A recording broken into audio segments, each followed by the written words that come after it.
Bom, pessoal, vamos lá. Boa noite a todos, boa noite aos presentes aqui, boa noite a quem acompanha a gente remotamente. Hoje o Osinaldo, a Ana, o Carlos, tá certo? Vocês me escutam bem? Tá bom o áudio aí para vocês? Tudo certo? Beleza? Tá transmitindo também os slides, tá aparecendo bem para vocês? Sim? Bom, coloquei aqui para gravar, tá, pessoal? E depois, como sempre, eu disponibilizo, tá, a gravação da aula com os materiais que eu vou mostrar aqui para vocês. Então, no início da aula, tá certo? Alguns recados aqui que eu queria passar para vocês, de maneira geral, tá bom? Então, eu dei uma boa organizada e remanejada já preparando o nosso Moodle para todas as nossas aulas e atividades que estão aí por vir. Também vou estar inserindo mais materiais já nessa e na próxima semana. Atualizei alguns pontos, por exemplo, coloquei no nosso cronograma as datas do projeto, das entregas, com relação àquilo que a gente conversou na aula passada, que a gente sorteou os temas, né, passei para vocês, deixei delineado lá no arquivo do projeto da disciplina, aqui essas datas também, e essas orientações, tá bom? Então, atualizei aquilo lá no cronograma com vocês, como eu comentei no grupo também, o link remoto, né, atualizado ali com o Meet sem limite de duração, também atualizei, inseri ali, também coloquei lá no sistema acadêmico, se vocês acessarem lá pelo plano da disciplina, plano de aula, tá lá também o link atualizado, tá certo? E aí, coloquei alguns outros materiais que, né, vão ser úteis aqui para vocês. Aqui nas orientações gerais da disciplina, já coloquei a planilha de notas, tá certo? Já criei aqui para lançar as notas das atividades, as notas do projeto e calcular lá no final as notas finais, tá bem? Então, de momento, eu só lancei a nota daquela atividade 1, de quem entregou, que ela está dividida em duas partes, tá? A parte da aula 1 vale 8, tá? Então, quem entregou, rodou tudo certinho aqui, recebeu já, eu já verifiquei e lancei a nota. E também a parte da aula 2, vale os outros 2 pontos complementares, que é simplesmente pegar o código e fazer alguns ajustes com a inserção do método Upwind, que eu comentei, da convecção, que aí vocês têm, né, até hoje para entregar, pode entregar também amanhã ou depois com a nota lá do atraso, para que eu vou mostrar também, auxiliar vocês com isso, quem teve dificuldade, para que aí vocês consigam entregar e ter os outros 2 pontos aqui da atividade avaliativa 1. Beleza? Então, aí fechou a atividade 1, notas das aulas 1 e 2. Beleza? Alguma dúvida, pergunta? Certo? Bem, e aí toda semana, à medida que vocês forem entregando, já vou conferindo e vou lançando essas notas das atividades e a planilha vai ficando aí constantemente atualizada com as notas de vocês, né? Lembrando que a gente não tem uma prova, algo assim, mas a gente tem essas atividades que vocês vão entregar para atenderem as notas da disciplina. A planilha está no bloquinho de orientações gerais da disciplina, no último link, tá? Notas parciais da disciplina, bom? E aí eu só lanço lá no sistema acadêmico, lá no final. Beleza? Esses notas finais do seria pedindo o RH, por exemplo, já. Ah, não dá, acho que eu não atualizei as duas últimas, Não, perdão. a atividade avaliativa tá agora, tem notas Isso, não, o projeto aqui tá, e acho que talvez eu possa não ter atualizado essa última. Vou jogar aqui, mas aí agora tá tudo na ordem, beleza? E aí ele vai... Vou puxar aqui para calcular. E depois, então, vocês vão poder acompanhar tudo por aqui, beleza? Bom, vamos lá. Isso eu inseri também. Eu havia inserido o código do algoritmo da aula 1, tá certo? Para a solução com relação à questão da difusão, que eu já havia comentado e falado com vocês lá na primeira aula. Então, na primeira aula, nós vimos, né, o que é um volume finito, mostrei para vocês a dedução a partir da equação do calor apenas com difusão e termo de fonte de energia, para resolver essa equação diferencial com o método dos volumes finitos. E aí, na aula passada, na aula 2, a gente viu o quê? Na aula 2, né, eu mostrei como inserir e considerar também o termo de convecção na equação do calor, tá certo? E também mostrei que, quando a gente trabalha com convecção, a depender da magnitude desse termo de convecção, que, quando comparado com a difusão, a gente analisa pelo número de Peclet, se ele é muito alto, Como ele não é um parâmetro estático, como é a difusão, ele é um parâmetro, né, dinâmico, porque o movimento da convecção é necessário na troca térmica por convecção, esse método sofre certos deslocamentos de parâmetros na estabilidade da resposta, e muitas vezes isso pode acarretar um erro, principalmente próximo às bordas do nosso sistema, no caso, próximo à parede, para barro. Então, eu mostrei uma outra forma que busca mitigar esse efeito, tá certo? Que é, ao invés de fazer a interpolação no cálculo da temperatura aqui na frente, fazer uma estrutura condicional, considerando sempre a célula direita ou a célula esquerda, a depender do sentido desse escoamento da convecção, tá bem? E aí nós vimos que, dependendo do sentido, a gente pode utilizar a interpolação para a esquerda ou para a direita, considerando aquela célula, tá certo? Deixa eu ver aqui onde que está essa parte. Aqui.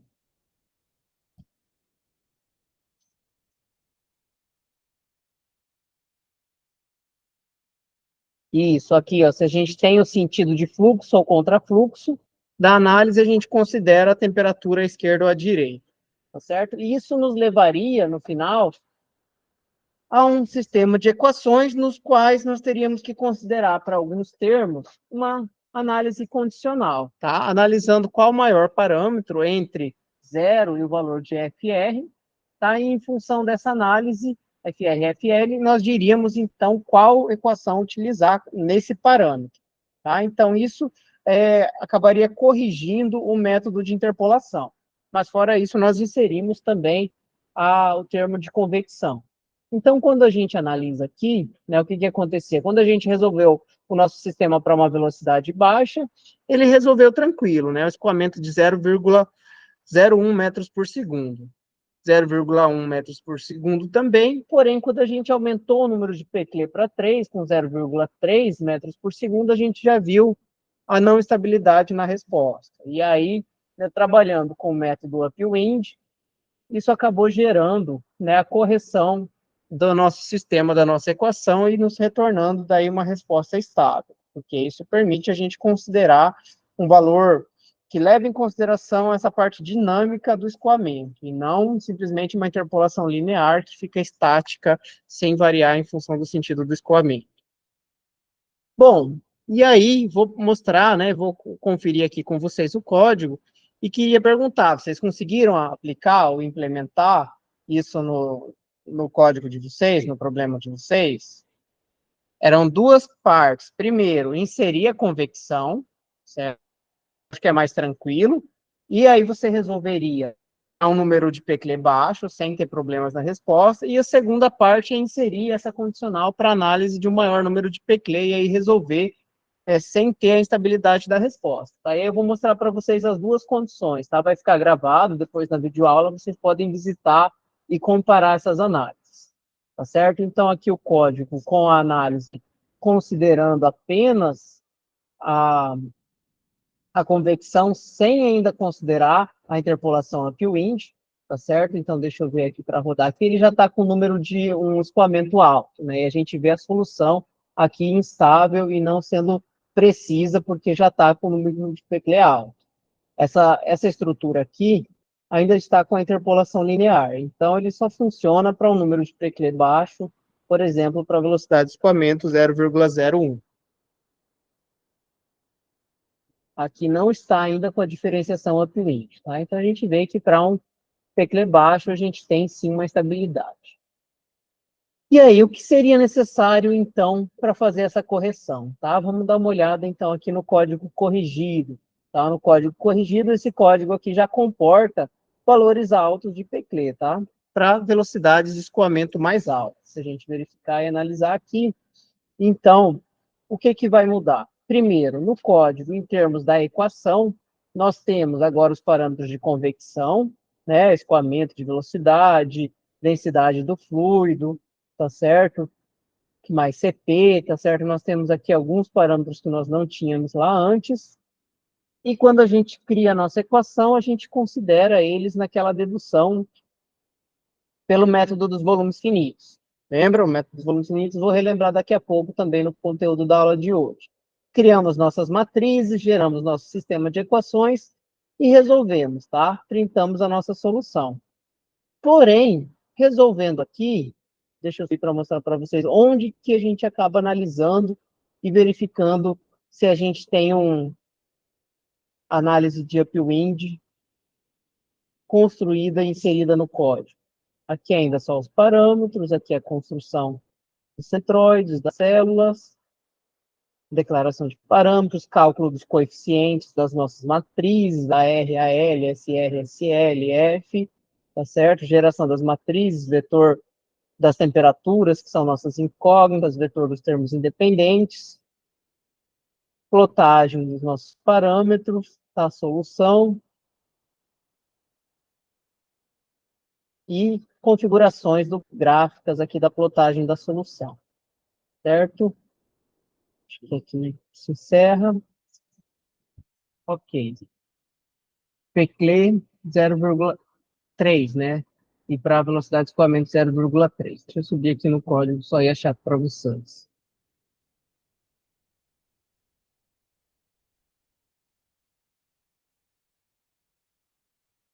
Aqui, no cálculo de AR e AL, então a gente analisa em função do fluxo, né, o valor de FR e FL, e usa a função máximo para determinar o maior valor dentre a possibilidade entre FR e FL e zero. Então, aqui a gente já faz a correção com relação à interpolação, tá? Utilizando a função máximo, que retorna, é da biblioteca NumPy, que retorna o maior valor dentre duas possibilidades, tá? Então, você tem uma condição ou outra, ele já pega aquele valor, né, e considera o maior valor e resolve para a gente, tá certo?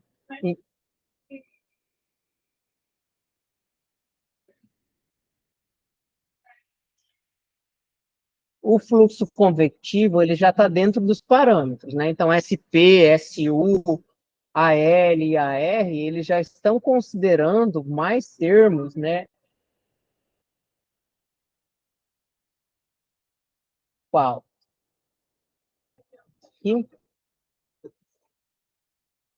Aqui. Tá, aqui são declarados dois vetores que eles vão entrar nos elementos das minhas células, em todos eles. Tá? Tanto a velocidade quanto a densidade, eles vão estar também multiplicando termos dos elementos da minha matriz que já estão contidos nos parâmetros S, F, S, P, A, R e A, L. Tá? Então, eu poderia, né, o problema de eu considerar um escalar para esses parâmetros seria que quando eu multiplicasse a minha matriz, a depender de como ela está estruturada, ele não multiplicaria todos os meus parâmetros da matriz. Tá? Então, para eu trabalhar com a notação matricial, eu tenho que ter um vetor contendo essa velocidade e essa densidade. E a gente multiplica, então, esses vetores para calcular F. F é o fator convectivo. Tá? Então, aqui a gente está multiplicando esses meus vetores, também pela área, também pelo CP, para ter o valor de F, e aí dividir F por dA, que é o fator de difusão, e aí calcular o número de Peclet. Nesse caso, a gente faz isso para cada ponto da barra, por isso é um vetor. Também a gente não faz isso só na borda, só no meio, porque cada lugar vai ter uma temperatura. Então, né, o fator pode ser alterado em função, né, de eu ter eu poderia ter os meus parâmetros como função da temperatura. A gente considerou densidade constante e considerou CP constante. Mas vocês sabem que, na prática, eles são função da temperatura. Então, você tem uma variação grande de temperatura, esse CP poderia estar variando ponto a ponto. Como são constantes, quando a gente analisa o vetor Peclet na nossa solução, nós temos ele constante em todos os pontos. Beleza? Dúvidas, perguntas? Conseguem daí estruturar e finalizar? Quem teve algum problema aí na solução, depois, né, eu fico um pouquinho, dou uma olhada aqui com vocês, né, e auxilio qualquer coisa a entender o que aconteceu aí no código de vocês, tá certo? Mas depois vocês podem conferir na aula também, e aí podem corrigir o código de vocês. Lembrando que não precisa fazer em cima do código que eu deixei, vocês podiam fazer também em cima do código de vocês mesmos, às vezes de uma maneira até mais prática, tá bom? Bem, antes da gente seguir aqui para a aula de hoje, o conteúdo da aula de hoje, eu queria mostrar para vocês, tá? Que agora a gente vai começar a evoluir um pouco na análise aqui da fluidodinâmica computacional na parte do Python ali até a aula 6, tá? A partir da aula 7, a gente vai trabalhar sempre com ANSYS em modelos de análise 3D, tridimensional. Mas até lá a gente ainda vai pegar a complexidade desses modelos 2D, tá? Para verificar tipos diferentes de mesh, tipos diferentes de algoritmos de solução, consideração de mais parâmetros, por exemplo, uma situação dinâmica, que não seja estacionária, considerar uma situação, na próxima aula já nós trabalharemos com equações de Navier-Stokes, em seguida também nós trabalharemos, vou tentar trazer a equação da massa também, para a gente trabalhar um exemplo com massa em 2D também, e assim a gente vai trabalhando o que a gente consegue em 2D, porque em Python a gente já não compensa, já não dá para trabalhar em 3D, tá certo? O esforço computacional é muito alto, a gente vai para o ANSYS daí, tá bom? O Carlos pediu aqui para disponibilizar o programa. Posso sim, tá, Carlos? Primeiro, eu vou disponibilizar para vocês hoje só a parte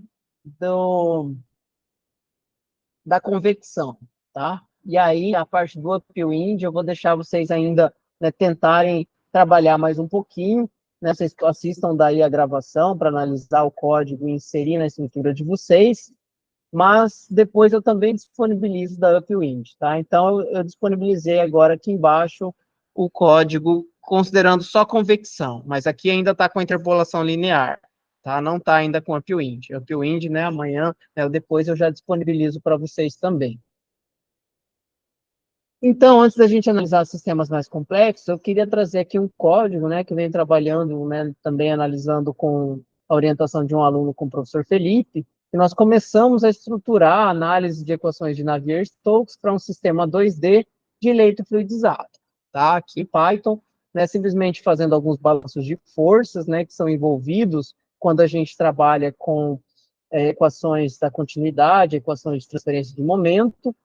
E aqui, quando a gente roda esse código, então a gente trabalha com algumas partículas que se chocam entre si, dentro desse leito, e aí, à medida que elas interagem entre si, a gente tem essas repulsões de forças atuando em função de características da partícula, como o tamanho dessa partícula, a densidade dela, o raio dessa partícula. Então, a gente tem aqui alguns parâmetros que vão levar ao cálculo da massa, e aí, a partir do cálculo da massa, a gente consegue também fazer a simulação utilizando uma biblioteca de display do Python associada, aqui também ao Matplotlib, para analisar animações, tá?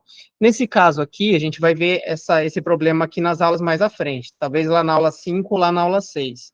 E aí aqui a gente tem uma biblioteca que consegue trabalhar com estado dinâmico, mostrando para a gente a animação que é gerada em um sistema dinâmico, porque a gente resolve a equação ao longo do tempo. Então, aí a gente resolve em todos os momentos do tempo discretizado e dá um play no nosso vetor de animação e ele mostra o comportamento ali daquele sistema ao longo do tempo.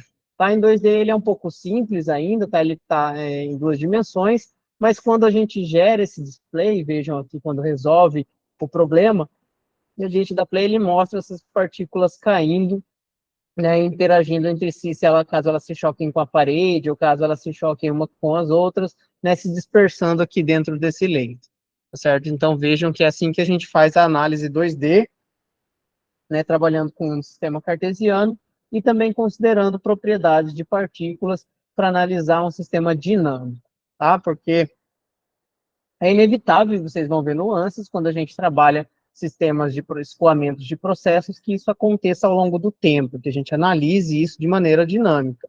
Então, a gente precisa, de certa forma, resolver todas as nossas equações em 0 segundo, em 0,01 segundo, em 0,02 segundos, até o tempo final que a gente quer, seja 5 minutos, sejam 10 minutos. E aí, quando a gente vai representar e assistir o comportamento disso, a gente acaba gerando um vídeo, né, que mostra para a gente a solução momento a momento, de maneira bem rápida, né, uma sequencial a outra, que nos mostra, então, e nos dá a ideia desse comportamento, certo? Então, só para, né, dar um spoiler também, mostrar algumas coisas que a gente vai estar fazendo e vai trabalhar também mais à frente. Mas para a gente chegar lá e para a gente conseguir entender também essa análise bidimensional, a gente vai passar por alguns passos antes. Aí a gente vai começar aqui na nossa aula de hoje, então, com a análise de sistemas em 2D, tá? Com a aula 3, e aí eu vou começar esse conteúdo agora, mostrando para vocês o que que muda com relação ao 1D que a gente trabalhou até então, tá? Bem, nós trabalharemos e veremos, então, a modelagem com volumes finitos também, mas para um sistema em 2D. Ainda vamos trabalhar com a equação do calor, que a gente já trabalhou anteriormente, e aí na aula que vem a gente vai trabalhar também com equações de Navier-Stokes, considerando, né, alguns sistemas com características distintas. Já revisei, então, o que nós vimos na aula anterior.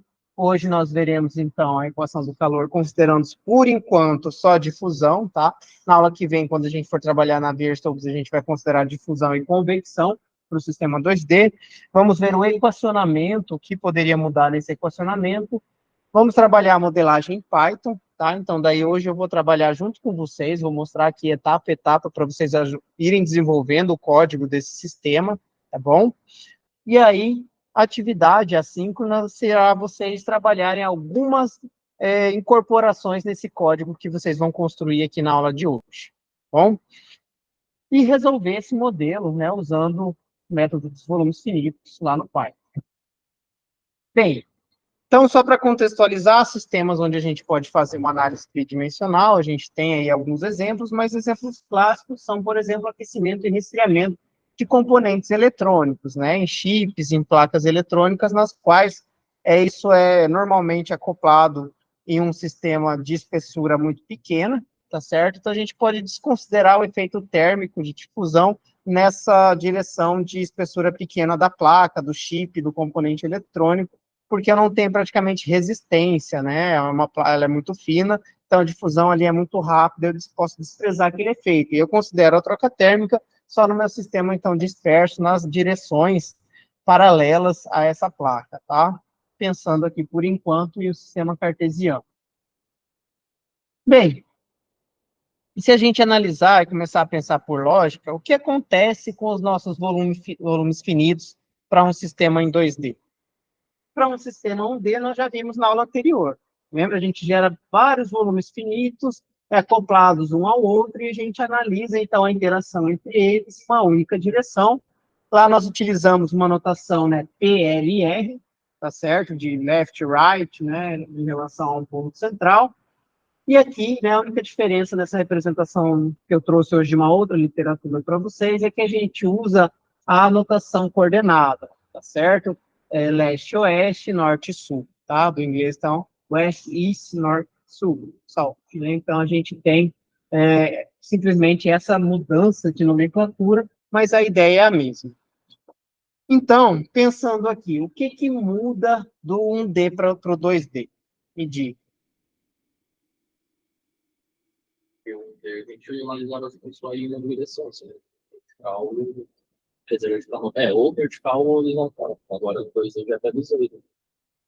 Né? Pensando no que a gente tinha aqui antes e agora, é que um parâmetro, né, uma variável do nosso modelo, antes aqui no 1D, ela só interagia e sofria efeitos das suas células, dos seus volumes vizinhos, né, na direção paralela, ali é o sentido que a gente analisa, enquanto agora a gente vai ter uma interação, então, em duas direções, em relação às células vizinhas laterais, horizontais, e também células vizinhas verticais, tá certo? Talvez quem aqui já fez análise de simulação de processos anteriormente comigo vai lembrar que a gente tem lá uma aula em que a gente relembra o método das diferenças finitas para a resolução de equações diferenciais parciais, e lá naquele método a gente também faz uma discretização parecida com essa, tá certo? A ideia é a mesma, porém, o equacionamento vai mudar um pouquinho, porque lá era diferenças finitas, aqui é volumes finitos, né? É um método que se desenvolve de maneira diferente. Vocês vão ver o porquê. Bom, pensando aqui, então, como a gente faz o desenvolvimento, como a gente escreve a nossa equação a partir da equação geral de governança? Bom, primeiramente, a gente vai considerar, então, a equação de governança do calor em regime estacionário e apenas com a condução, com efeito, né, condutivo, com difusão de calor. Então, simplificando toda a nossa equação, a gente tem a equação dessa forma aqui, Para zero do lado esquerdo, onde nós teríamos o termo de acúmulo, que nós não temos aqui, igual difusão, mais convecção, mais possível radiação, né, térmica em relação aos três efeitos dos fenômenos de transferência de calor. Considerando só condução, então aqui o gradiente do produto está o gradiente de temperatura igual a zero. Quando a gente fez essa análise lá para baixo, se a gente fosse pensar no 1D, ela poderia ficar dessa forma. Né? Para a gente não ficou porque a gente considerou a troca térmica como uma fonte externa. Tá? Uma entrada, uma saída constante de calor também. A gente tinha S aqui. Mas vamos pensar, né? Porque aqui no nosso sistema que a gente vai trabalhar hoje não vai ter ainda o termo de S, então a gente vai considerar, né, sem a entrada ou saída de energia. E a nossa equação em 1D ficaria dessa forma quando eu desenvolvo o meu gradiente. Pensando que eu só tenho uma direção x, então, né, diferencial de x, cada aqui de x igual a zero. Se eu tenho duas direções, esse meu gradiente, quando eu desenvolvo e abro ele, ele vai ficar com os termos em duas dimensões, x e y. Vamos pensar aqui em coordenadas cartesianas para um sistema retangular. Então, o mesmo sentido em x que a gente tinha ali anteriormente, e também agora o sentido em y. Tá? Então, mais, né, diferencial em y, tá? D1 em t, D1 em y. Tá? Igual a zero, e a gente tem agora aqui a equação desenvolvida do calor, considerando apenas difusão térmica num sistema 2D, pensando, por exemplo, em uma placa. Tá? Num sistema aberto, e aí a gente vai considerar e desenvolver o método hoje. Isso pode ser adaptado depois para um sistema que não é exatamente quadrado, que não é exatamente retangular, ele pode ser circular, ele pode ter outras maneiras de se escrever e de se determinar o mesh aqui dentro. Tá? Mas isso a gente vai tentar ver na aula que vem, a gente vai trabalhar hoje, por enquanto, só com o sistema retangular. Agora, o que acontece no nosso equacionamento? Se a gente for pensar, a gente parte da integração dessa nossa equação sobre o nosso volume finito, igualando a zero, fazendo a integral do volume. Tá? E a gente precisa desenvolver essa equação sobre o nosso volume finito para chegar em um sistema, em uma equação linear que eu consiga resolver utilizando vários métodos e teoremas, como a gente viu na aula anterior. Tá? Primeiro, a gente transfere, né, converte essa integral de volume em uma integral de área. Como que a gente faz isso mesmo? Isso, multiplicando, né, no caso aqui, a nossa integral de área por um vetor normal, mas quem permite a gente fazer essa consideração é o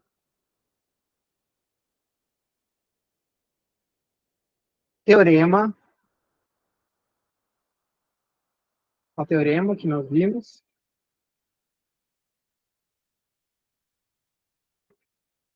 Oi?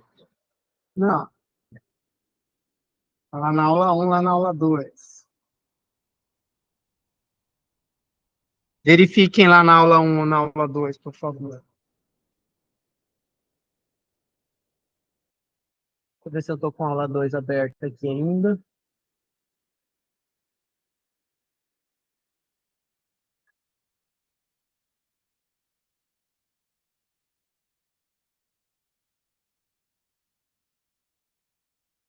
Teorema da divergência, tá? Que ele permite a conversão aqui da nossa integral de volume em uma integral de área.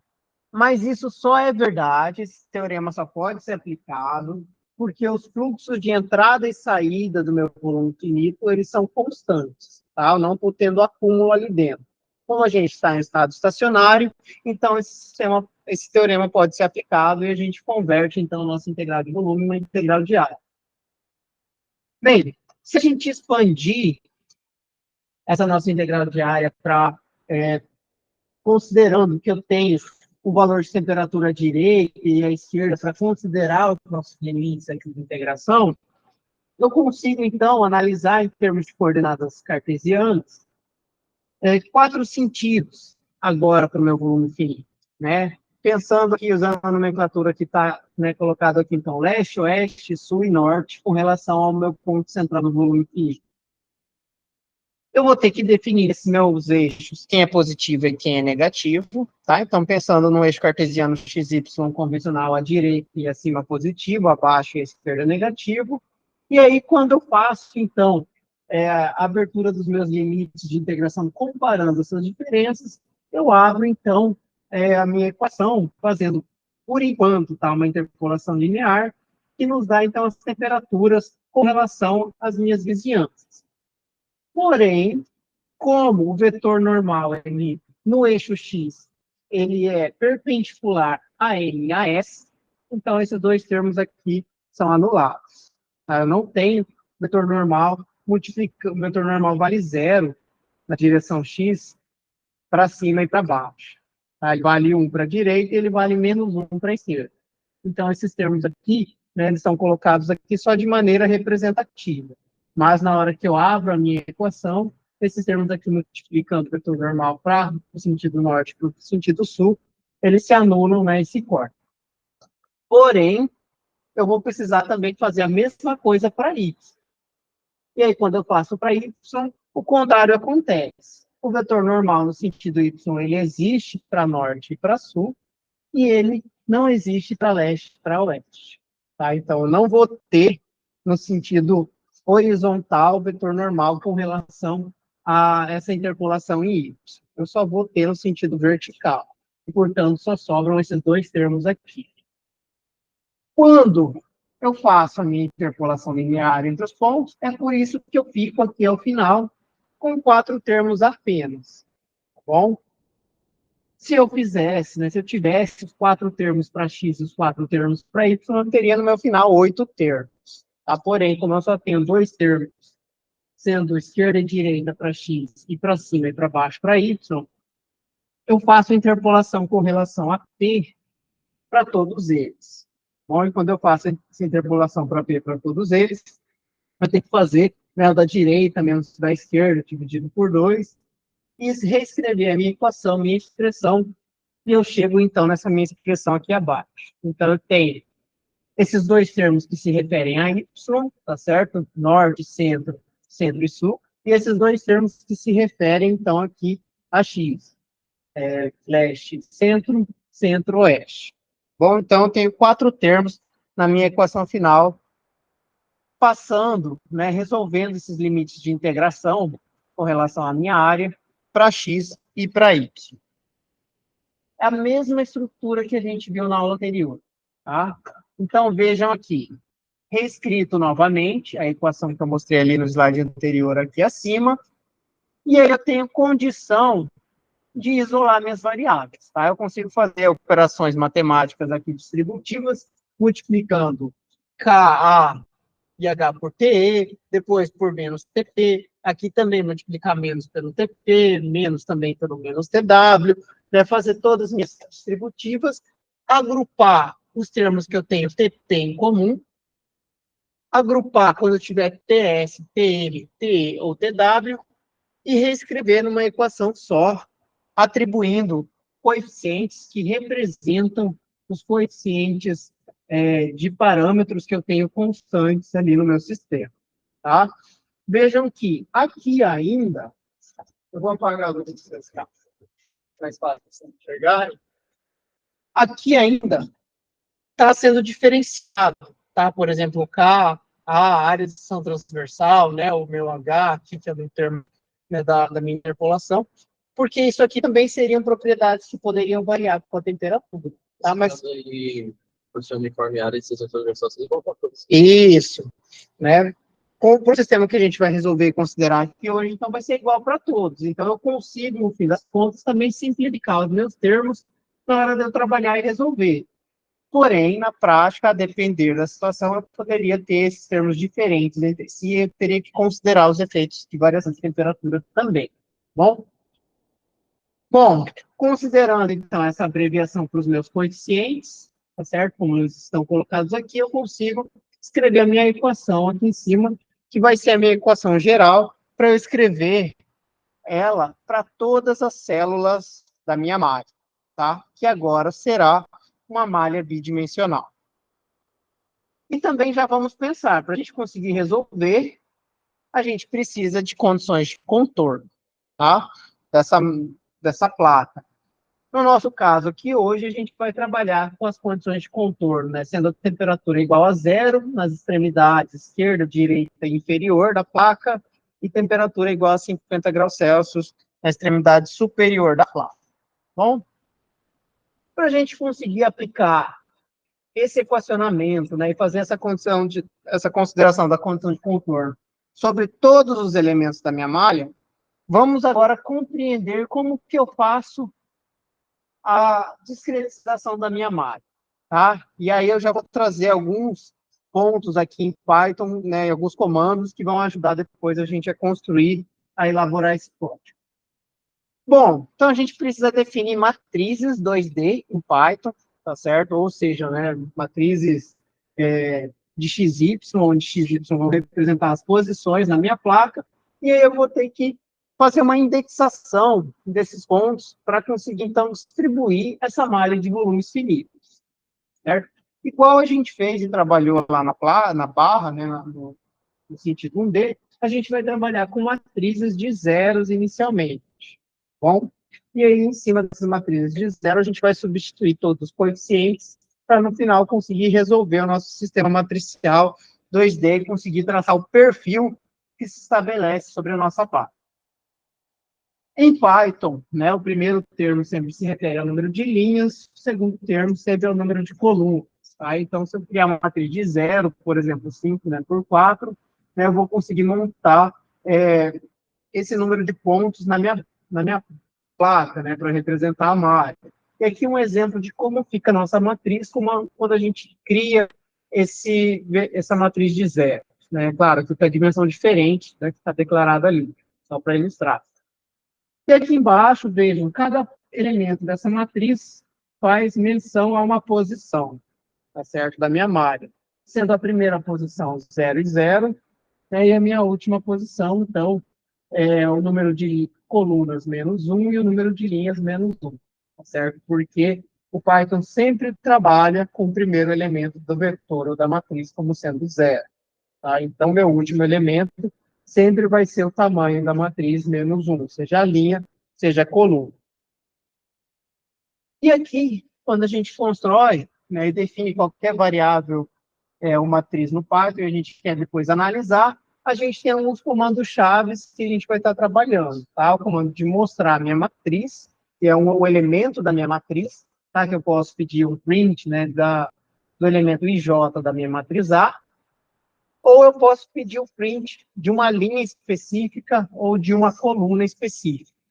Tá? Pensando na nomenclatura linha-coluna. Então, se eu quero printar uma linha inteira, eu printo, né, eu coloco aqui, insero em qual linha eu quero printar, e uso 2 pontos para dizer que eu quero todos os elementos daquela linha.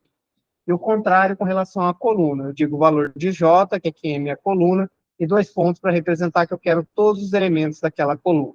Tá? Isso vai ser importante depois para a gente conseguir indexar os nossos parâmetros do equacionamento sobre a nossa malha 2D de volumes finitos. Então, pensando agora e sabendo, então, que cada ponto da nossa malha pode ser representado por uma coordenada IJ, seus pontos vizinhos podem ser representados também por coordenadas com relação a I a J, sendo, na minha linha, IJ menos 1 à esquerda, IJ mais 1 à direita, porque quem varia aqui é minha coluna, ou seja, o meu segundo argumento da descrição da minha matriz, então é J menos 1, J mais 1, e os pontos acima e abaixo variando I, sendo I menos 1 ou I mais 1, nesse caso aqui considerando de cima para baixo a numeração dos elementos da minha malha matricial, certo? Mantendo J constante na variação vertical.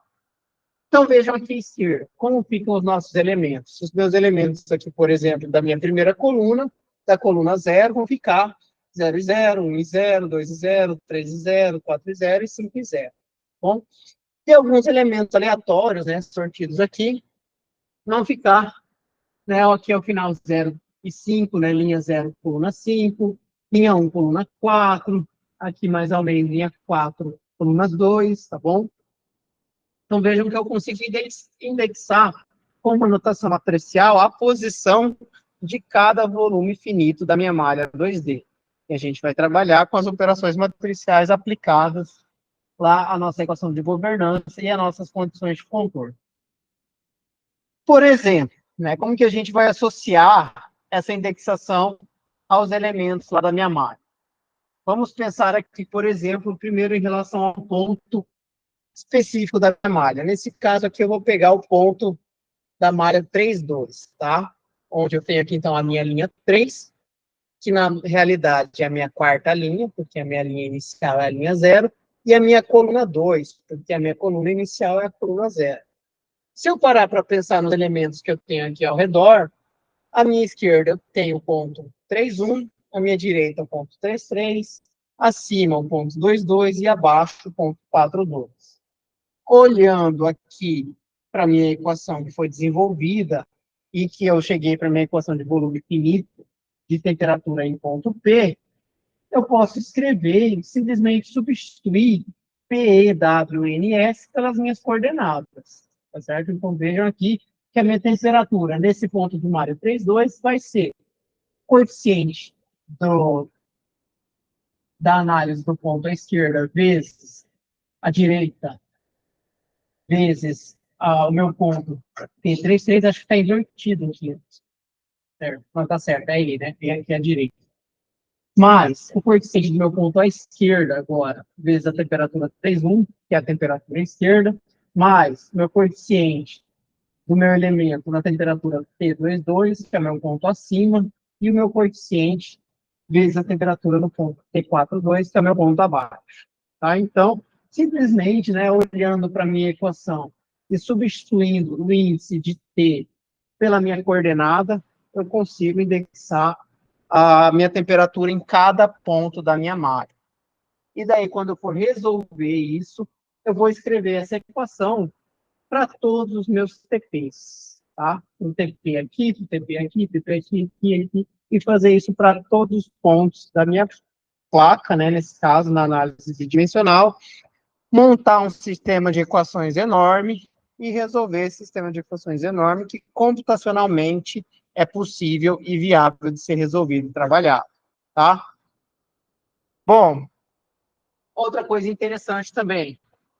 Inicialmente, a gente vai trabalhar com uma matriz de zeros, tá? Como a gente vai trabalhar com uma matriz de zeros e nossas condições de contorno com relação à placa à esquerda, à direita e abaixo já são zeros, eu não vou precisar me preocupar em definir a temperatura nessas extremidades, tá? Porque ela já é a própria temperatura que eu estou definindo inicialmente.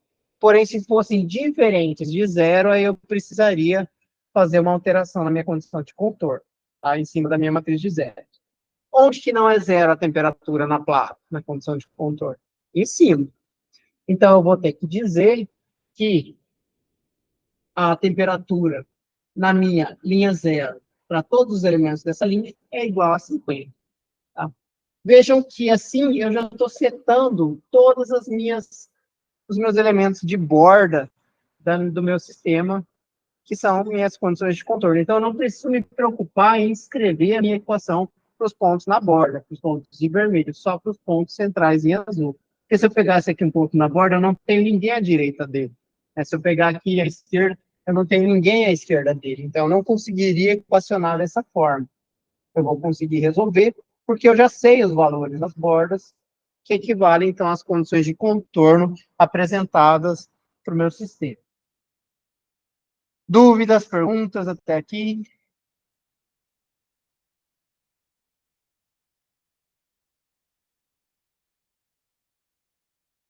Bem, vamos então agora ver a sequência de etapas que a gente vai trabalhar para resolver isso lá no nosso código. Bom? Bem, então a gente vai seguir as seguintes etapas na formulação do algoritmo A em 4, tá? Então já podem ir abrindo o Jupyter, já podem ir abrindo, né, o Anaconda, né, onde vocês vão escrever, montar o código de vocês, e a gente vai seguir, eu vou trabalhar com vocês as seguintes etapas. Primeiro, definição de variáveis, tá certo? Ver como montar a nossa geometria, a nossa placa, tanto em termos de comprimento, a gente vai considerar uma barra quadrada, uma placa quadrada, por enquanto, tá? E não uma placa retangular, então a dimensão vai ser L, tá? E L vai ser tanto meu comprimento quanto a minha largura dessa placa. H vai ser o espaçamento entre os pontos de malha que eu vou definir ali dentro. Vou definir um parâmetro epsilon, tá? Que vai me auxiliar na hora de eu fazer o encerramento do método numérico, resolvendo o meu sistema de equações. Vou definir o número de iterações que eu vou trabalhar e vou também definir as minhas variáveis. Meu vetor de variável inicial, em cima de uma matriz de zeros, e da condição de contorno, e depois um vetor de temperatura que eu vou estar calculando e atualizando em cada iteração. Tá? E aí, vou estabelecer um critério de convergência e vou pedir que eu resolva o meu sistema até que o meu erro, que eu vou estar calculando, que é a minha diferença entre uma iteração e a iteração anterior, seja maior que esse valor de epsilon que eu declarei e estipulei aqui atrás. Tá? Então, eu defino aqui a precisão com que eu quero a minha solução. E aí, um comando que permite eu resolver o sistema dessa maneira, inserindo uma condicional dessa forma, é a escritura while. Tá? Enquanto isso não for verdade, eu vou estar resolvendo o meu sistema e atualizando os valores de temperatura. Quando isso for verdade, eu encontrei a minha solução. Encontrei a solução, tá? Eu vou, então, ter todos os pontos do grid, que a gente chama, que é a nossa malha, né? Que é o que a gente acaba construindo ali na divisão dos pontos internos. Então, eu vou calcular TP em todos os meus pontos, usando aquela equação de governança, obtendo a minha convergência, e vou plotar a minha solução. Bom? Então, essa é a sequência de etapas que a gente vai trabalhar e vai desenvolver aqui hoje. Deu para entender? Vamos lá, então, eu vou fazer, na verdade, eu fiz aqui, vou mostrar e vou acompanhar junto com vocês e explicar etapa em etapa do algoritmo hoje, tá? Então, abram, por favor, o Jupyter, tá? Ou quem prefere, às vezes, utilizar o Colab ou utilizar outra ferramenta, pode utilizar também. Eu só espero que daí tenha as bibliotecas já instaladas do que a gente vai trabalhar, tá? Se for com o Jupyter, não vai ter erro, beleza? Vamos lá, podem abrir.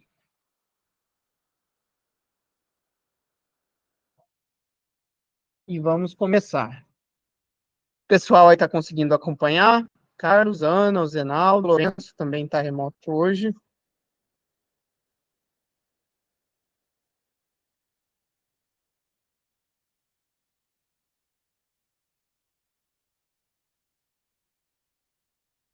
Então, vamos lá, pessoal. Vou dar aí um minutinho para vocês abrirem o Python, né, o compilador de Python de vocês, e em seguida a gente começa juntos e eu vou explicando já para vocês o que vocês vão fazer.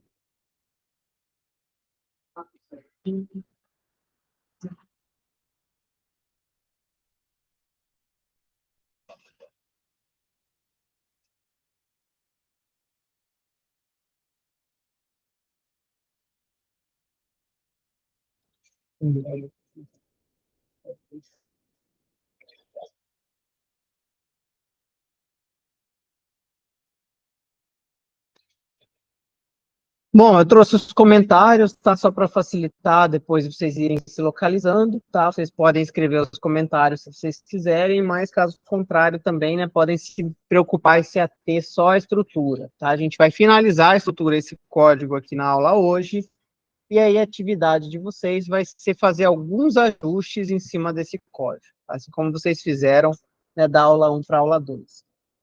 Então, primeiro ponto, declarar as bibliotecas que a gente vai trabalhar, tá certo? No caso, a biblioteca NumPy, que nós iremos trabalhar para trabalhar com operações matriciais, tá? Com vetores, com matrizes, tá? Com elementos, né, de arrays, que nós chamamos.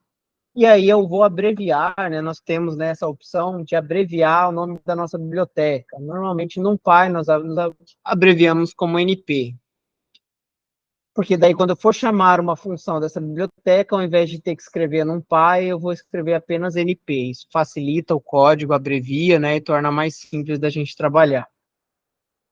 Vou importar a biblioteca também, matplotlib.pyplot, tá? Então, vou pegar aqui o pacote pyplot da biblioteca Matplotlib e vou abreviar ele como PLT. Diga. Esse aqui já está com o catálogo instalado. Tá, isso. Aqui no laboratório de informática, está com a Anaconda, né? Instalado, então ele já está com as bibliotecas padrões instaladas também, tá? Essas duas aqui são bibliotecas bem clássicas, né? Acho que a gente não vai ter nenhum problema para rodar elas. Se fosse aquele código aqui do Leitor, aí eu teria minhas dúvidas aqui com relação à parte aqui da animação dessa biblioteca aqui, tá? Talvez ela tenha que instalar ou você tenha que trabalhar com versões mais atualizadas do Anaconda ou do Jupyter para rodar ela. Mas, normalmente, Matplotlib e NumPy, a gente tem faz muito tempo já isso instalado no Anaconda. Bom, em seguida, vamos declarar aqui algumas variáveis que a gente vai trabalhar. Tá? Nós vamos declarar o valor de n, ou seja, o número de pontos que eu quero ter na minha malha, tá? Tanto na direção, como eu vou trabalhar com uma placa quadrada, então esse número de pontos ele vai ser o mesmo em x e em y. Tá? Se eu tivesse uma placa retangular, eu deveria declarar um nx e um ny. Tá? Nesse caso aqui, como a minha placa ela é quadrada, então, eu vou trabalhar com 21 pontos no sentido X e 21 pontos no sentido Y, eu vou trabalhar apenas com N. Tá? Então, eu vou declarar o número de pontos que eu quero trabalhar para a construção da malha quadrada. Em seguida, vou especificar o tamanho do domínio, que eu vou chamar de domínio, da minha placa. Tá? Então, eu vou pensar numa placa de comprimento 1, tá? Comprimento unitário, tanto em X quanto em Y, o comprimento é o mesmo. Se fosse uma placa retangular, eu precisaria especificar um domínio para X e um domínio para Y.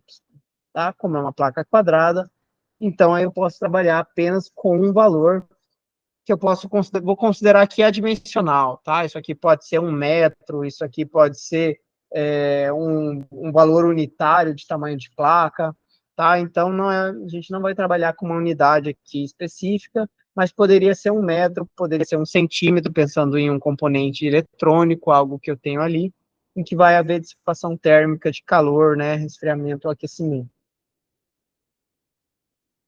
Em seguida, vou calcular o tamanho do meu espaçamento, tá? Entre um ponto do meu grid e outro, tá? Esse ponto do meu espaçamento, tá certo? Seria a distância que eu tenho nos meus intervalos, tá certo? Ou seja, a distância que eu tenho de um ponto a outro, seja em X, seja em Y. Como eu quero uma malha perfeitamente dividida, né, com do mesmo tamanho em X, do mesmo tamanho em Y, vai ser o mesmo também, seja no sentido X, seja no sentido Y. E aí, para a gente declarar e conseguir determinar isso lá no nosso código, nós vamos calcular esse H em cima de uma variável que nós vamos chamar de uma variável float, né? Por que a gente vai usar essa variável? E essa variável float, ela é declarada e ela pode ser trabalhada na biblioteca NumPy, tá? Por isso que a gente pede esse comando aqui a partir de NumPy. Essa variável float 64, ela tem uma característica especial, que ela permite ser uma variável que nós chamamos em programação de uma variável flutuante, que ela pode assumir um valor e depois ela pode ser atualizada para outros valores, e também 64 dá uma extensão de 64 bits, né, em código de programação, que permite eu ter um truncamento com muitas casas decimais. Como o H depende de L e de N, então, a minha variável, ela precisa comportar o resultado dessa divisão. Se eu não colocar uma variável que comporte, às vezes, número de casas decimais apropriadas, quando eu fizer essa divisão, pode ser que dê erro no meu algoritmo. Pode ser que eu tenha, às vezes, ali, a depender do valor de L e de N, eu não tenha representatividade dos algarismos significativos desse meu espaçamento na placa, tá? Para esses valores que a gente declarou, acho que não teria tanto problema, tá? Porque 2 casas decimais seriam suficientes. Veja, por exemplo, só vamos fazer o cálculo aqui para analisar. Se eu tenho uma placa, né, de tamanho 1 e divido pelo número de espaçamentos que eu tenho, se eu tenho 21 pontos, quantos espaçamentos eu vou ter? Oi? Se eu tenho 21 pontos no grid, tanto em X quanto em Y. Quantos espaçamentos eu tenho? Vai ser. É, vai ser 20. 20 espaçamentos. Exato. Porque eu vou pegar do meu primeiro ponto até o segundo até o terceiro, a hora que eu chegar no último, eu não tenho um ponto depois. Então, meu número de espaçamentos, né, ele vai ser o meu número do grid menos 1. Então, para eu calcular o tamanho do meu espaçamento, eu divido por n menos 1. Tá? Então, nesse caso aqui, eu vou dividir por 20 e eu vou ter um espaçamento, né, em um domínio unitário de 0,05 entre cada ponto, certo? Ou seja, o meu EH, ele vale 5% da distância total do tamanho unitário da minha placa, tá? Então, para eu calcular isso, vejam que quando eu fiz a minha divisão, eu tive um resultado com 2 casas decimais. Então, essa variável float, ela comporta. Se eu não estiver trabalhando com uma variável, às vezes, inteira, e aí eu tentasse armazenar esse valor, ele ia armazenar 0, porque ele não ia conseguir pegar essa parte decimal, tá certo? Então, por isso, a gente vai trabalhar com uma variável float, né, com um tamanho específico padrão aqui da programação em Python, na biblioteca NumPy, que é o float 64, tá? É suficiente para a gente trabalhar. A gente poderia aumentar esse N depois para 200, 400, diminuir esse L para 0,03, e aí teria um valor bem menor, bem pequeno para esse H. A variável float 64, ela poderia absorver esse valor de espaçamento bem pequeno, tá? Sem preocupações.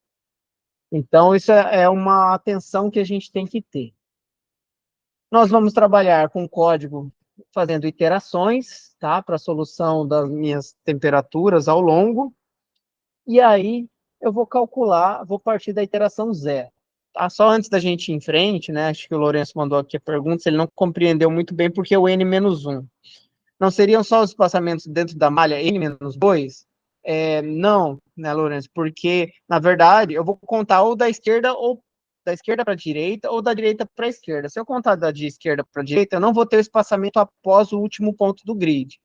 Se eu contar da direita para a esquerda, eu não vou ter o espaçamento após apenas ao primeiro ponto do grid. Tá, Lourenço? Então, é -1. Eu só não vou ter um espaçamento frente ao número de n definido. Tá? Eu vou ter, em relação a uma das bordas, eu sempre vou ter. Eu não vou ter em relação às duas bordas, tá? Depende do lado que eu começar a minha contagem. Condutividade térmica, vou começar a declarar meus parâmetros. A área de seção transversal, tá? Também é um parâmetro declarado aqui o valor constante para ele, certo? Vou dar aí um tempinho para vocês irem inserindo. Tá dando para acompanhar? Vou escrever? Beleza. Em seguida, agora aqui vou criar a minha matriz. Tá? Primeiro a matriz vetor chute inicial, tá? Da minha solução numérica, que é a matriz de zeros, n por n. Bom, é o que eu expliquei. Como as condições de contorno do lado esquerdo, direito e inferior da placa são zeros, não preciso declarar elas. Vou declarar a condição de contorno só na minha placa acima, tá? Ou seja, eu vou dizer que todos os pontos da minha primeira linha, que é a minha linha zero, dessa matriz N por N, são iguais a 50, tá bom? E isso vai substituir todos os valores dessa minha matriz de zero na linha 1, igual a 50, na linha 1, igual a 50. E aí vou declarar o mesmo para minha matriz de temperatura nova, tá? Que eu vou depois lá no método numérico eu vou calcular T_nil em função de T, só que no primeiro cálculo eu preciso, né, ter um valor já de T_nil calculado para eu fazer a minha análise. E eu vou considerar que na primeira iteração T é igual a T_nil. E por isso, então, eu vou declarar também para T_nil uma matriz de zeros, N por N, e vou também dizer que todos os elementos da minha primeira linha, ou seja, da linha de valor zero do Python, são iguais a 50. Bom, vou deixar aí um minutinho para vocês programarem, para vocês escreverem, e aí a gente vai agora para a indexação da equação dos elementos dessa malha que a gente criou na cima do céu.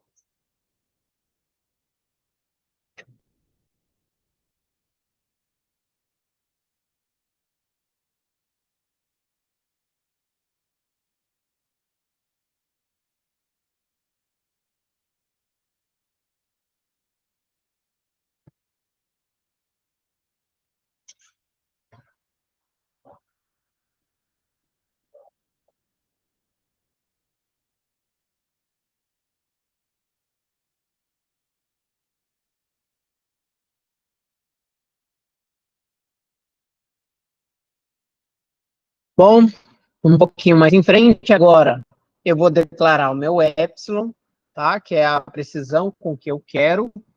Lembra que eu vou sempre comparar com o meu erro, tá? A cada iteração eu vou analisar o meu erro, e aí enquanto eu vou realizar processo iterativo enquanto o erro for maior que epsilon. Quando o erro for menor que epsilon, aí eu vou parar o meu processo iterativo no meu while de solução e vou considerar meu vetor denil como a solução do meu sistema. Aquele um e ponto menos assim, tem que um e elevado a 10 a menos. Isso, 10 a menos 8. Exato. Então, essa nomenclatura E na programação para Python significa, né, a notação de elevado a uma potência de 10. No caso aqui, 1 vezes 10 a menos 8. E vou considerar que no começo, meu erro vale 1, tá?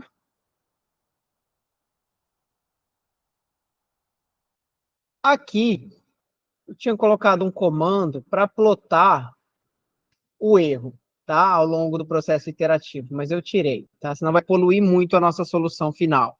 Depois, se vocês quiserem, né, eu vou disponibilizar o código para vocês, vocês podem testar, incluir e verificar o que que acontece. Mas eu não vou, né? Primeiro a gente vai resolver pensando só na solução, e depois vocês vão ver que a gente pode plotar e analisar tanto o erro, tá? Quanto a nossa o nosso valor aqui de temperatura ao longo do processo iterativo, tá? Também suprimir a plotagem daquilo ali, que não é tão interessante ainda, a gente vai ver isso depois. Definido o epsilon e definido aqui o erro, vamos agora, então, implementar nosso while, tá? E aí, para a gente implementar o nosso while, a gente vai inserir a condição, enquanto esse erro que a gente definiu anteriormente for maior que epsilon, 2 pontos, eu vou executar os seguintes comandos.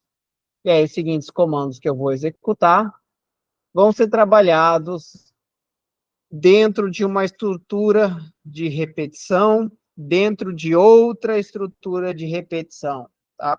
Que é uma estrutura clássica para percorrer elementos de uma matriz na programação, e vou relembrar isso com vocês daqui a pouco, tá? Então, vou deixar vocês montarem aqui o comando, porque o que que a gente vai fazer? A gente vai percorrer todos os elementos I e J do meu grid, com exceção das minhas bordas, e vou calcular todos eles utilizando os parâmetros que nós definimos ali na equação do calor, quando a gente abriu ela para um volume finito. Então, vou calcular meu AE, meu coeficiente AE, meu coeficiente AW, né, à esquerda e à direita, meu coeficiente AN, AS, acima e abaixo, e aí vou calcular o meu AP, somando AE, AW, AN, AS, e aí com esses meus parâmetros, vou calcular as minhas temperaturas em TP, tá? Na primeira iteração, isso aqui vale zero, lembra? Tudo isso aqui também vale zero, só que eu vou estar multiplicando isso daqui também por alguns parâmetros, e esses parâmetros aqui eles vão começar a receber um valor. Principalmente, na verdade, na região abaixo da minha matriz, nas minhas estações iniciais, tudo vai continuar zero, porque é tudo zero. Só que quem é vizinho da minha fronteira de cima vai ser impactado pelo valor da temperatura na borda acima da placa. E vai começar, então, a transferência de energia, né, a ter influência sobre a minha placa de cima para baixo, e o processo iterativo vai se estagnar um estado estacionário que rege o perfil de distribuição de temperatura sobre essa placa, tá? Bem, então esse comando while vai acontecer até que essa condição seja satisfeita, né? Até que o meu erro, enquanto o meu erro for maior que meu epsilon. Quando eu tiver um erro menor que 10 a menos 8, igual ou menor, isso vai se encerrar e eu vou assumir T e J como minha solução encontrar, tá? Meu comando for, ele vai percorrer todos os elementos da minha matriz J. Entre quais valores? 1 e N menos 1. Por quê?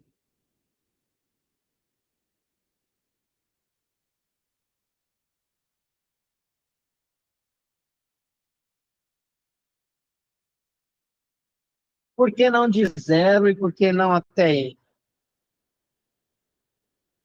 Ele está com força de relações. Porque são valores constantes, são minhas funções de contorno, as temperaturas não se alteram nas minhas bordas. Né? Na minha linha zero, é tudo 50. Na minha coluna zero, é tudo zero, com exceção do primeiro elemento lá em cima, que é 50. Na minha coluna direita, também com exceção do primeiro elemento, que é 50, é tudo zero. E na minha linha M, tudo zero também. Então, eu não mudo, não vario os valores das temperaturas nas bordas, que são as condições de contorno. Eu só vou variar as temperaturas no processo iterativo nos elementos dentro do meu grid, né, da minha mala. São aqueles elementos soltos da estrutura que a gente analisou lá no slide. Então, vou dar aí mais 2, 3 minutinhos para vocês terminarem, então, a programação do cálculo de T mil J, que é o que a gente calcula em função de T e J.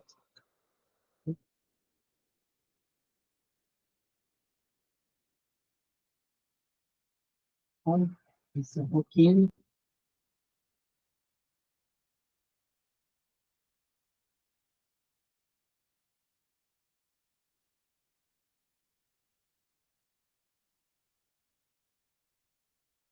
Aqui, ó, pessoal, deixa eu vir para a direita, né, para vocês terminarem de ver e conferir aqui.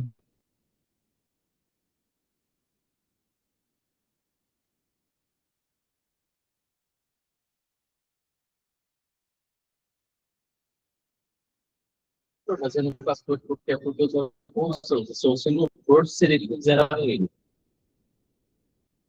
Isso. Mas aí, tipo, vamos dizer assim,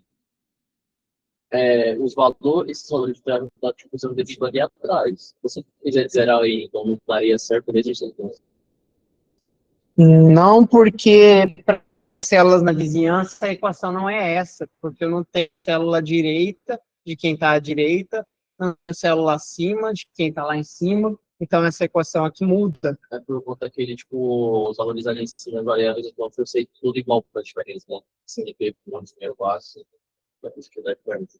Sim, as de cima e de baixo também são float 64, só que elas são constantes. Para um ponto, por exemplo, o meu ponto lá de cima, ele não tem interação com TN. Então, eu não tenho esse termo aqui, TN, aqui na minha célula, no meu ponto lá em cima, na minha linha zero. Então, a minha equação ficaria diferente para aquele ponto, certo? Então, por isso, a gente não consegue, não implementa e considera a temperatura não iguais às funções de controle. Em seguida, nós vamos calcular o erro. Só que o meu erro, ele vai mudar em cada iteração, certo? Meu erro, ele não é constante. Cada iteração, ele vai ser recalculado. Porque quem que diferença entre os valores da minha iteração menos os valores da minha iteração anterior. Então, no momento, eu vou ter um valor diferente, eu vou, então, resetar o valor de calcular ele, vou dizer que ele vale zero. Em seguida, para todos os elementos da minha malha, eu vou fazer a diferença, né, entre o meu erro numérico, né, o meu erro que eu tenho aqui assumido como zero, mais a diferença entre o que eu tinha de temperatura em todas as posições da minha matriz, menos o que eu tenho na minha nova matriz de solução calculada aqui. Eu vou trabalhar em módulo, tá? Porque eu não sei se minha temperatura está aumentando ou está diminuindo. Então, eu não sei o sentido em que isso aqui fica negativo ou positivo, né? O T menos o T ou o T menos o T, porque eu não resolvi ainda o sistema. Então, eu trabalho com o valor do módulo do meu erro aqui para depois comparar e calcular ele comparando ao meu epsilon. O epsilon é sempre positivo. A gente definiu lá positivo nesse código. Então, para eu conseguir aquele valor positivo, eu também tenho que ter um valor de positivo para o meu erro. E aí, por isso, eu vou trabalhar com o módulo do erro, e aí, para a função ABS de absoluto, né, de valor absoluto, que representa o valor em módulo. Está dando para enxergar?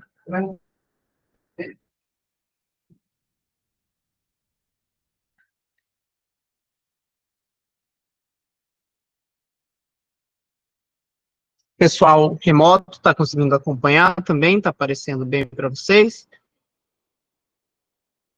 Certo?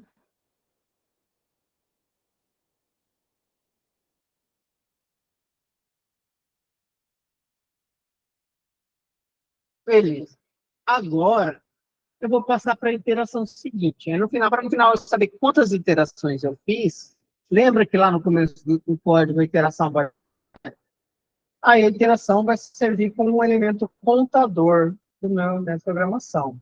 Então, você vê o valor dele mesmo mais um. E a cada interação, esse contador vai trabalhando, porque lá no final, quando eu atingir a convergência, eu consigo analisar quantas interações foram feitas para atingir o valor para o qual e se tornou abaixo, né, meu epsilon, e a minha resolução cessou. Tá? E em seguida, eu faço o meu vetor T, de temperatura, receber o meu valor novo calculado, antes de seguir para a próxima interação. Porque para eu calcular um novo T1000, é calculado em função de um novo T. E aí esse novo T vai receber o valor que foi atribuído para T1000. Eu digo T e T1000, mas é a matriz T e T1000. São todos os elementos de T. Recebe todos os elementos de T1000. Tá? E aí uma forma de trabalhar em Python, essa forma de copiar os valores de uma matriz para outra, é a função copy. Então, na frente do vetor que eu estabeleci o meu valor.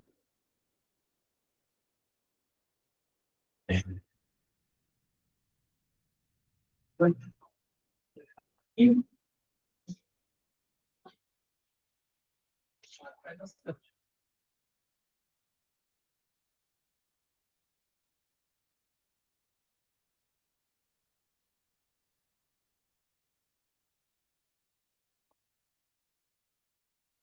bom, aqui embaixo também, né, havia colocado simplesmente um código de plotagem da variação do erro ao longo das iterações, tá? Mas não é algo agora também mais importante, mais interessante para a gente, por enquanto, comentado, tá? Depois, depois faço o código para a gente conseguir verificar como o erro se comporta ao longo das iterações. Né? Meu erro ele tem que ir caindo até ele se tornar menor que o meu epsilon, para que meu processo iterativo termine.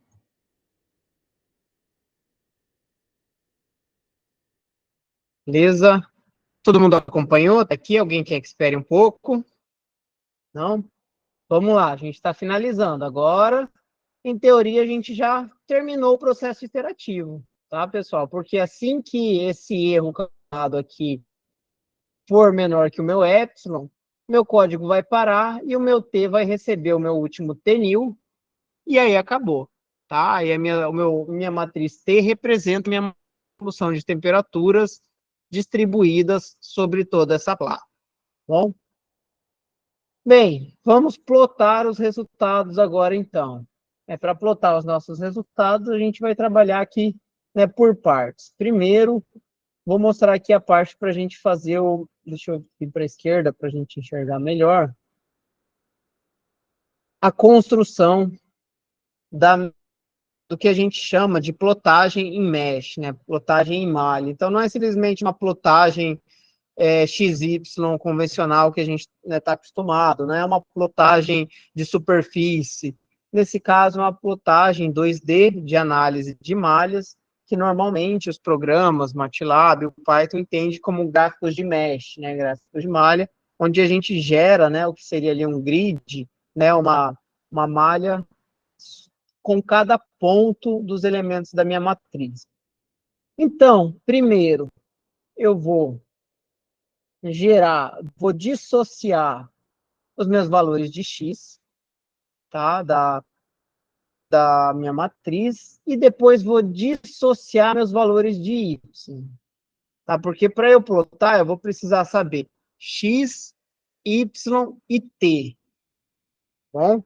Eu vou plotar a minha placa x e y, e vou colocar o meu contorno, o meu valor de escala, de cores, que eu vou falar mais para frente, sobre meu x e meu y.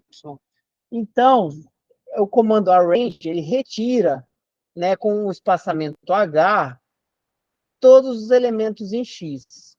E L menos isso me retorna todos os pontos em Y, quem sobrou no meu L, tá? Aqui eu tirei X. Aí, quando eu tiro X no meu L, né, quando eu tiro X do meu L, me sobra o Y. E assim eu tiro os valores de Y. E eu vou gerar um grid X e Y. Nesse caso, por exemplo, eu tenho 0, 0, 0, 1, 0, 2. Quando eu faço a função arrange, ela dissocia o meu primeiro argumento da matriz do meu restante. Então, sobra só 0, 1, 2, 3 em X, né? E aí, quando eu faço L menos 0, L menos 1, menos 2, vai sobrar o meu Y. O outro argumento, 0, 1, 2, 3, 4, 5, dos pontos da minha malha. E aí eu vou plotar eles, porque a função plota, aqui embaixo, ela vai pedir as 3 dimensões. Dimensão X, dimensão Y e a dimensão T. Só que não é um gráfico 3D, é um gráfico 2D. Então, a dimensão T ela vai ser representada por uma escala de cores. Bom, poderia plotar em 3D? Poderia, mas ficaria uma superfície não volumétrica, ficaria um plano, certo?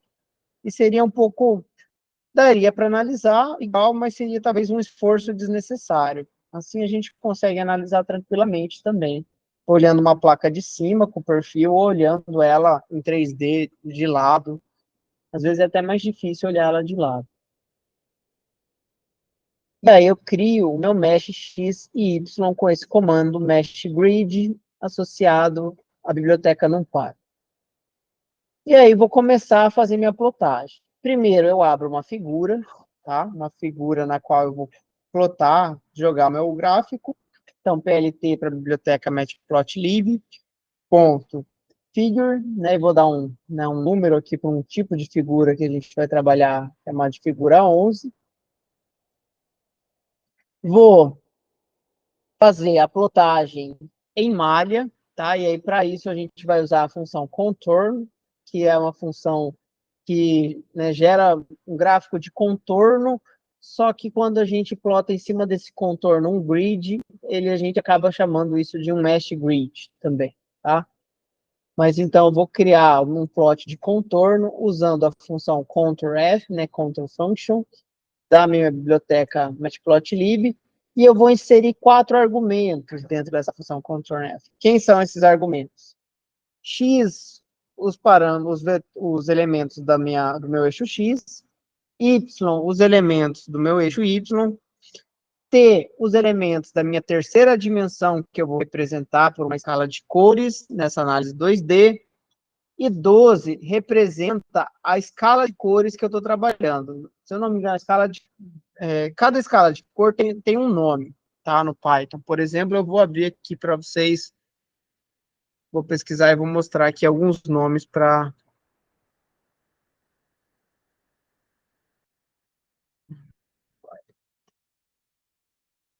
Nós temos várias outras escalas também. Deixa eu abrir aqui.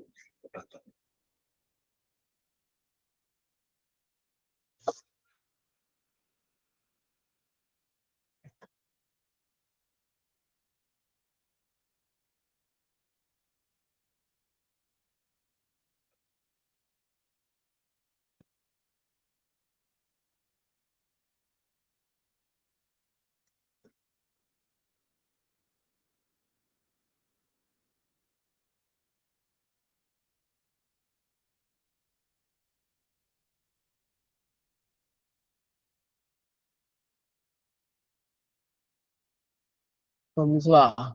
Por exemplo, pedir aqui para o chat GPT me mostrar os nomes de escalas de cores que nós temos ali no Python. Por exemplo, as mais clássicas, Viridius, Plasma, Inferno, Magna, Civides. Então, cada palheta de cores, na verdade a gente chama de palheta, recebe um nome específico. Por exemplo, quando a gente abre o PowerPoint, aqui você chega na InDesign, você vê que você tem a possibilidade de escolher algumas escalas de cores padrões que nós temos aqui, né? Por exemplo, Vejam, essas várias escalas. Então, isso são escalas de paletas de cores, e aí essas funções que a gente tem ali estão associadas a essas paletas de cores. Tá? Por exemplo, a gente vai trabalhar com a escala 12, que é a escala padrão, que é a escala Viritz. Tá? Mas se você colocar 13, 14, ou se você escrever entre aspas simples, também qualquer uma dessas funções que eu mostrei para vocês, você vai estar mudando a escala.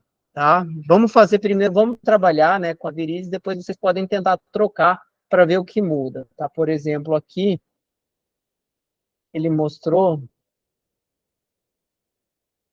cada plotagem gráfica tem a sua forma de plotar, mas eu abri um outro comando gráfico aqui e vejam que esse elemento a gente pode declarar dessa forma também. Nesse caso, o valor 12 é só uma abreviação para essa escala. Em seguida, vou pedir para mostrar o grid, tá? Quem que é o grid? As linhas que eu tenho da minha malha, tá? Porque se eu não pedir essas linhas, ó, já vou mostrar o plot para vocês.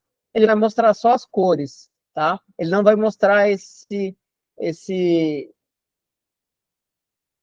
esses quadrados, né? Esse formato aqui de grelha, né? Que nós temos assim jogado em cima da minha figura, tá? Então, vou pedir para aparecer o grid, porque daí eu consigo ver o ponto de intersecção das minhas temperaturas analisadas ou de quem eu quero verificar ali. E aí a cor do meu grid, que no caso, para a cor preta, né? A nomenclatura K é utilizada para representar e atender a cor preta. E, por fim, para a gente finalizar, alguns outros comandos para colocar um título no gráfico. Então, o título eu vou chamar de T de XY. Para criar uma barra de cores, para a qual eu vou mostrar como se comporta a variação de 0 até 50 em 11 pontos, ou seja, em 10 divisões, de 5 em 5. E vou dar uma legenda também para essa escala de cores que representam a temperatura. Em seguida, peço para plotar o gráfico que eu acabei de descrever aqui atrás. E aí ele vai retornar para mim como solução essa placa, né, com essa dimensão unitária, x e y, tá? Com o mesh grid que eu coloquei em cima, com a plotagem, né, em função da minha escala de cores ali estabelecida. Então, vejam que vai de 0 até 50, em 11 intervalos, tá certo? Isso, né, esse número de intervalos eu estabeleço aqui nesse argumento da função linspace. Aqui onde está o título que eu pedi para minha escala, que é a escala de temperatura. Aqui eu pedi de 0 a 50, né? Quando eu divido em 11 intervalos, em 11 pontos, ele faz 10 intervalos e faz com que isso esteja aparecendo de 5 em 5. E aqui eu consigo, então, ver, né, o perfil comportamento na minha barra. Beleza? Vou dar aí 2 minutinhos para vocês finalizarem, e aí vou mostrar e apresentar alguns outros elementos aqui da nossa solução.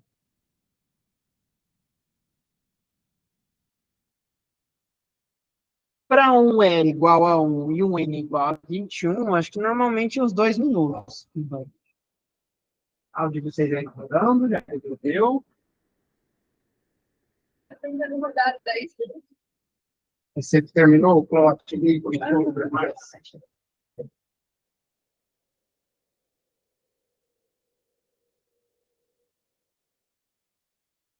Claro. Então, eu estou falando pelo junto, tá?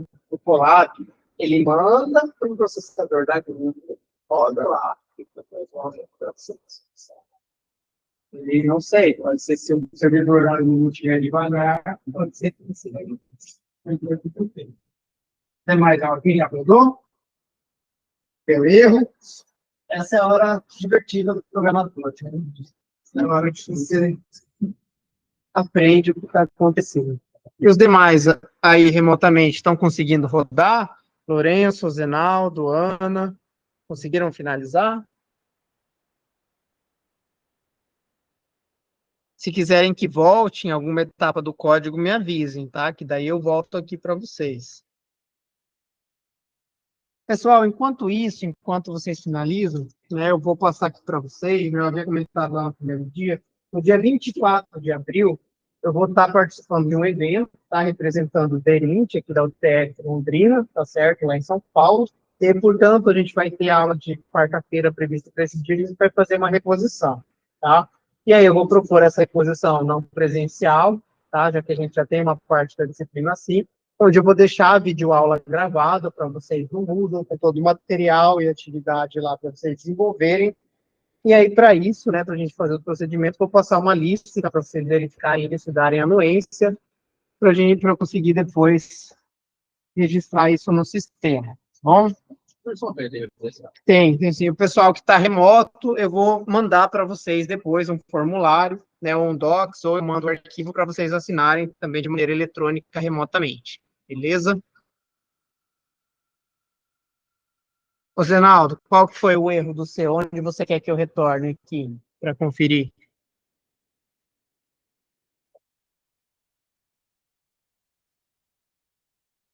Hum,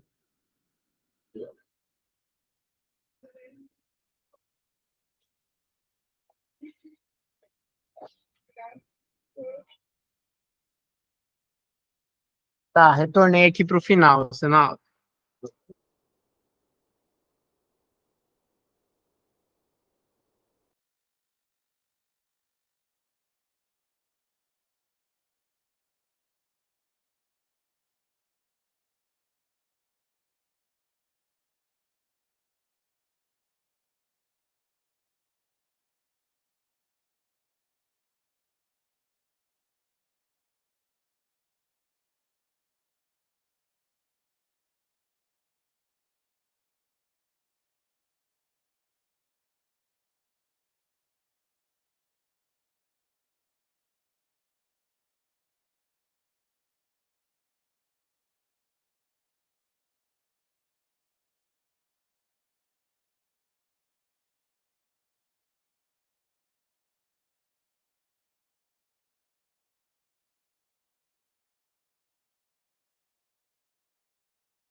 Bem, o Lourenço pediu lá para voltar no HTML, eu vou voltar aqui. Também teve gente que acabou tendo erro aqui, tá? Então, vou deixar aqui um pouquinho. Aqui, Lourenço. Beleza. Mais para cima. Tá, vou deixar aqui um pouquinho, né, porque acho que o Nicolas vai conferir. Já eu retorno lá em cima também, tá bom?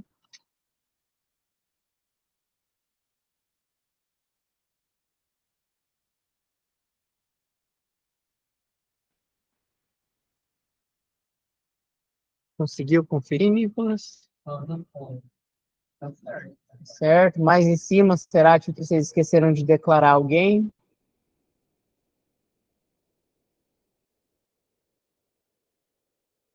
Verifiquem o início do código também, pessoal.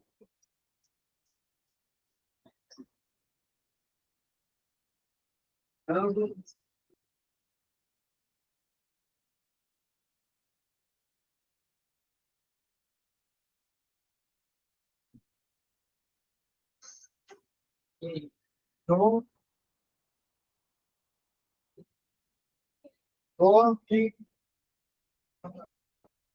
ainda está rodando.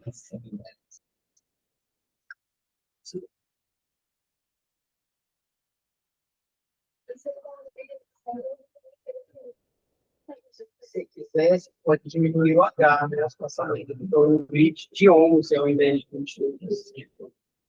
Vai ficar menos elementos e vai rodar mais rápido. Se vocês estiverem, às vezes, demorando e quiserem ajustar, vocês podem propor um grid de tamanho diferente.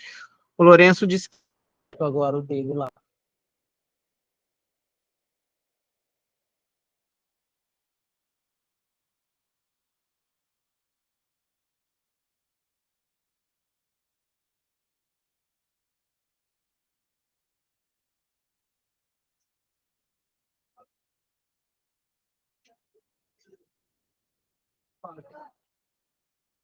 Ah, o finalzinho ali, sim, verdade. Deixa eu vir para a direita que tá aparecendo.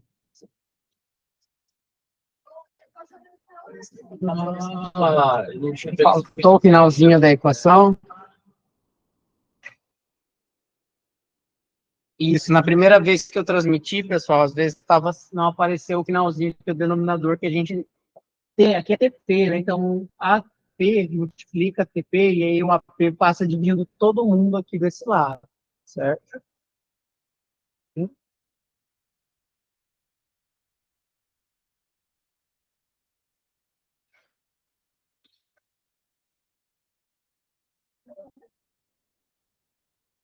Oi?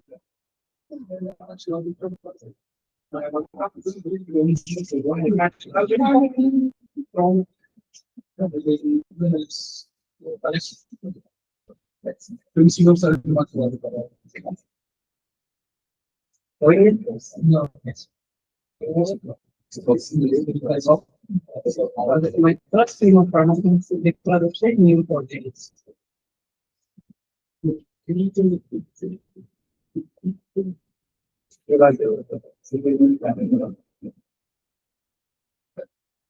Oi, Carol, foi Fabrício. Aqui, carrado. Mas eu já entendi o que está vendo.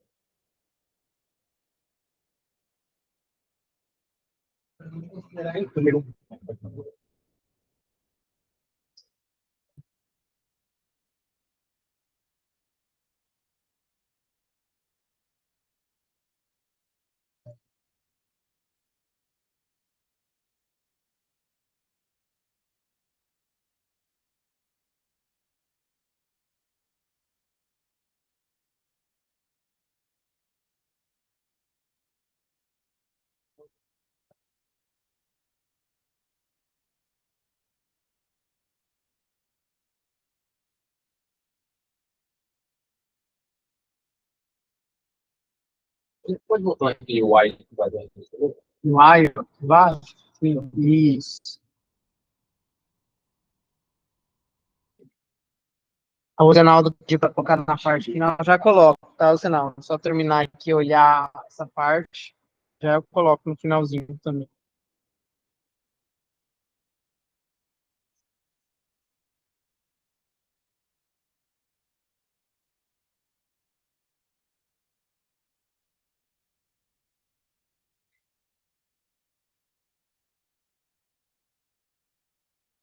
E, bem lembrado, né? A Carol lembrou uma questão ali que vocês têm que analisar, que a indentação aqui de tudo que está dentro do while, ela tem que estar sendo respeitada, tá certo? Então, às vezes, se a gente coloca algo para a esquerda, ele entende que a gente está saindo do while e pode ser que dê um erro, algum problema no código de vocês. Então, a questão da indentação, da gente ter um for dentro de um for, né, seguido dessa maneira, ter os meus comandos aqui separados do while, também precisa ser respeitado. Quando a gente vai dando enter, a gente já vai dando isso ocupado, mas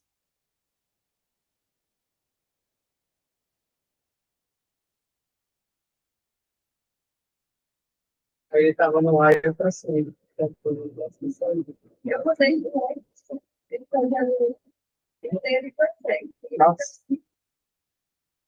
Não, espera aí, desculpa. Conheci o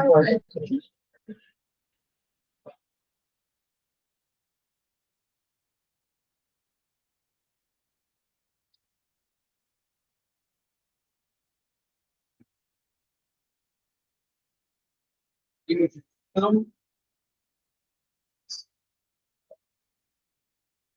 acho que foi isso que quando o Lane ou o Neo fizeram junto, quando a gente dá o líder, ele já segue a implementação a respeito de certinho. Escolar, talvez não. Não sei. No claro que ele tem 56, mas ele acho que claro. Foi? Deu, hein? Outro aí.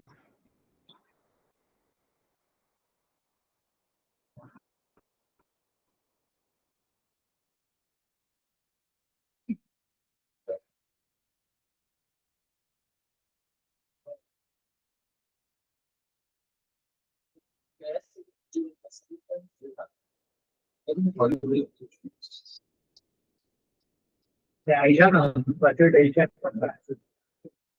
Essa parte dessas variáveis X do não tem tá, para ver, né? Aqui mais embaixo. Pronto, Zenaldo, vim aqui mais para o final. Beleza?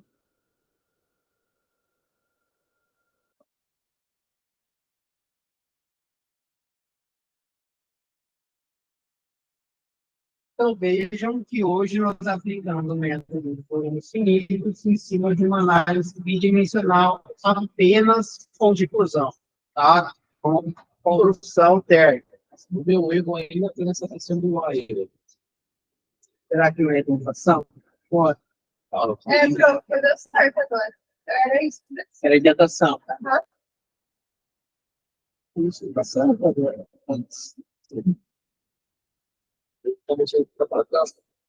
Esses dois aqui não são das. Não.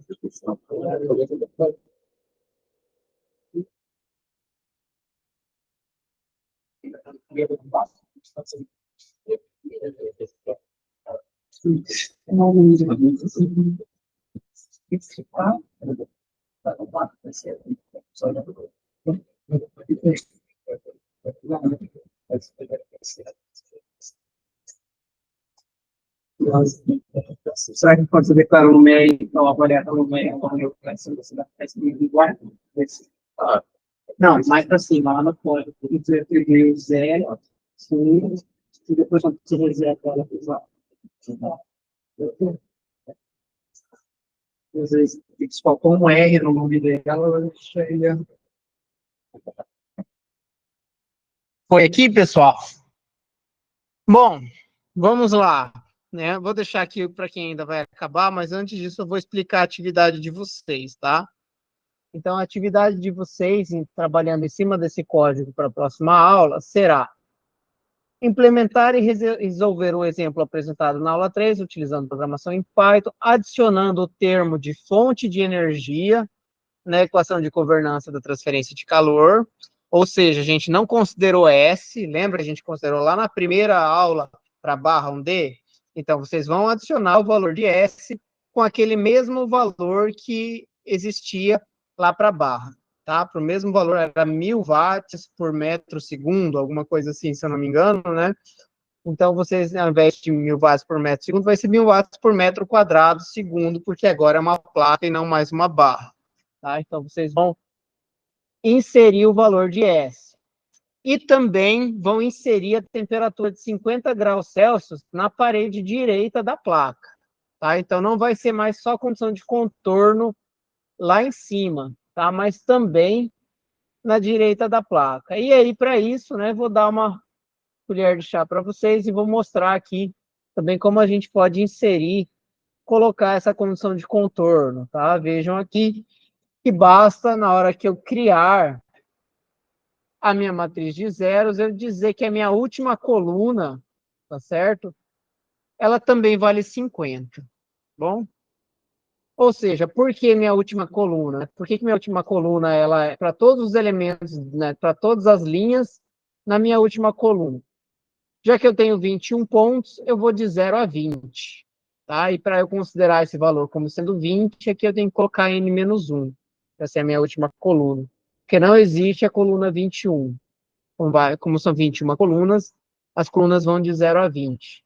E aí eu vou dizer que na minha extremidade, esse valor vale 50. Quando eu rodo meu código, veja, o meu perfil, tanto acima quanto abaixo, são iguais a 50, tá? Para a temperatura nas extremidades. E essa é a minha solução. Mas eu não inseri o termo de S, tá? De inserção ou remoção de energia. Isso aí eu vou deixar para vocês implementarem e agregarem isso tanto na modelagem quanto na pensamento da programação. E o da atividade?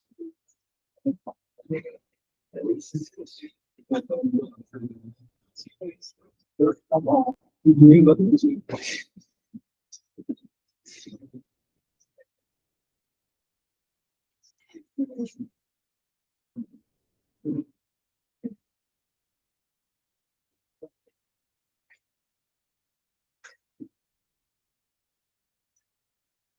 depende de como você troca. Se você troca, digamos, igual a gente fez você vai ligar o X. Aí você tem que ir inserindo as estruturas que você quer colocar na tela dele.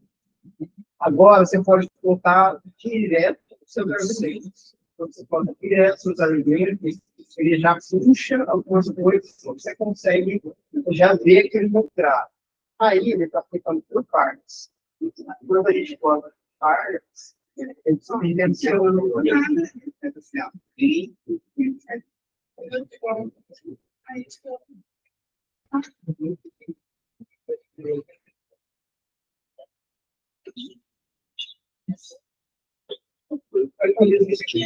Ele mostra. Às vezes você não quer sempre tentar. Você coloca um,